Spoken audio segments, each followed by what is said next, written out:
Coins Kid crew. I'm going to delve into Bitcoin starting on the weekly chart.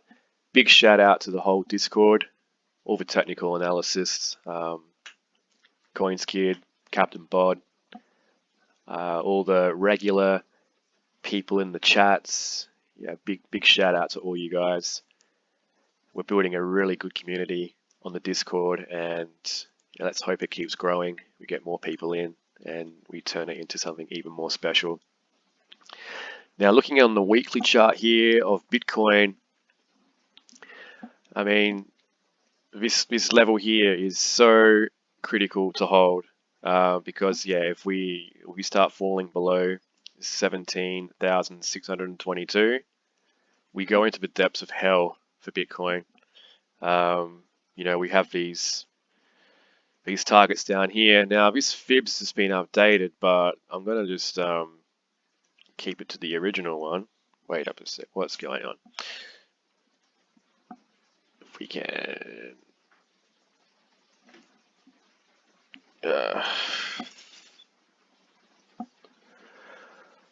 apologies. Yeah, we'll use this one for a change. Alright, so basically, I believe that the bear market actually started here in April, this top here, also mid-April to May. A lot of people say it started here, or maybe here, or whatever, but this to me was the peak, because we crashed pretty hard here. We came up here and formed a double top. This was a fake out, I myself was expecting us to roll over here, but this came through and completely destroyed all the shorts back in September or October, and ever since then we've been in this downtrend, and we seem to be finding a little bit of support here. A lot of people were expecting it to roll over yesterday and keep going down, but this candle is looking very positive at the moment.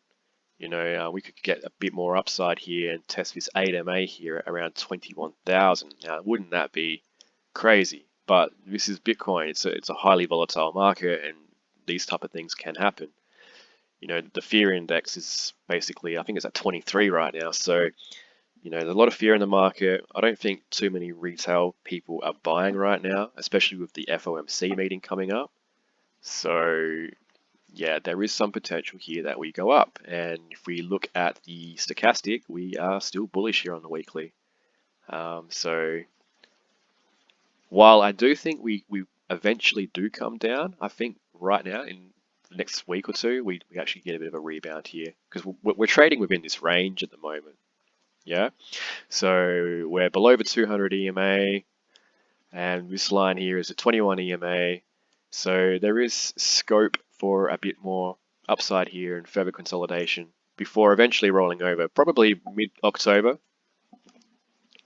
So things are actually looking pretty good on the weekly, as long as we hold this level. And we had a massive downturn the last couple of days, so chances are that's not going to repeat. If we head over to the 3-day chart, we can see here we could definitely rally up to a touch above 20,000 here, or even go up to 21,300 on the 21 EMA. We're just in a range here, guys. We're just literally between the 0.618 here and the 1. You could even say, we've got plenty of resistance here, but right now, I mean, as long as this holds, we're going to get some upside. Heading over to the daily chart. That's a beautiful looking candle here. A bit of a double bottom here. And looking at the stochastic here, we're heading down, but the momentum is kind of dropping off a bit. If we get an update today, and this will turn around.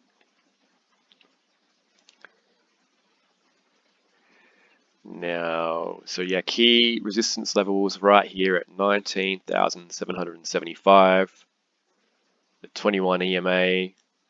So this is a daily chart. 20,274, and we have the 0.618 here at 20,829 using this local top and this local low. So yeah, this is a classic fib trade here. We found our support here and went right up here into the 0.382. You can see how Fibonacci is just super key. It's one of the best indicators that you can use. This has been absolutely catastrophic for the longs here. People were probably longing up here. Look, if you take this away, that just looks so healthy. You could argue the point that this would have kept going up, but a lot of Johnny come lates, they get in long here, and then the market teaches them a lesson. And this here is the liquidation of the longs and the covering of shorts. So let's hope that we get a bit more upside here. And now heading over to the 8-hour chart, we can zoom in a little bit here. So at the moment, double bottom has formed.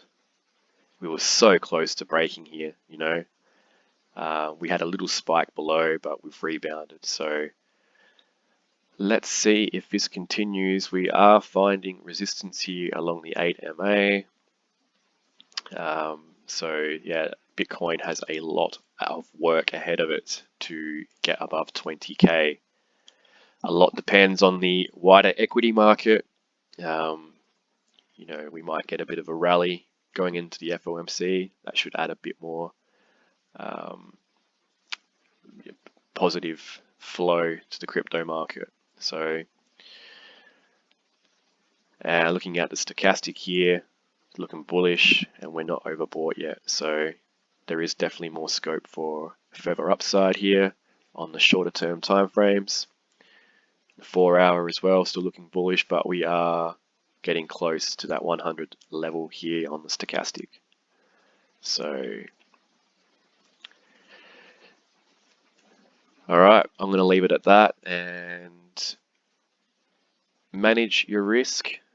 Don't go all in. Don't take out too much leverage. Yada, yada, yada. We all know, we've all heard it before, but do you actually live by it? That is the question, We all understand the risks of leverage, but people still continue to use aggressive amounts of leverage, and this is what happens every time. When traders get greedy, they use 50x, 100x leverage. The exchanges can see all your positions, and they clump them up as an aggregate, and they exploit you. So they make money off the fees, and then they liquidate you. So with trading, you need to be nimble. You need to be conservative. I always recommend 3x leverage. Okay, I know it might sound boring, but I mean, any more than 20, you're essentially gambling. So you need to keep, if you want to be a professional trader and you want to stick around for the long term, you need to understand this, and you need to practice discipline with your trading and not get emotional. Anyway, I'm going to wrap that up, and all the best. We'll see you in the next update.